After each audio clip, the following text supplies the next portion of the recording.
Deyəsən Azərbaycan çempionatında hakimlik məsələsi asta-asta həll olunmaq üzrədir. Çünki AFFA özünü yaxşı göstərəcək hakimlərin yeni bonus sistemini elan edib və bu turdan artıq bu qüvvəyə minir. Ümid edirlər ki, hakimlərin səhvləri azalacaq, qərəzli qərarların sayı sıfıra enəcək və oyunlarda düzgün qərarlar olacaq.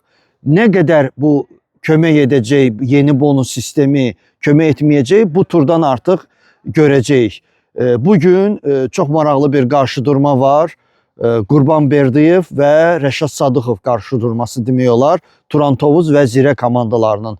Bu komandaların hər ikisi qabaqda gedən Sabah və Qarabağa çox güclü rəqib ola bilərlər və əgər bu komandalar xal itirsələr, demək olar ki, çempionatın sonuna qədər ancaq iki komandanın çempionlar uğrunda mübarizəsini izləyə biləcəyik. Sabah və Qarabağın.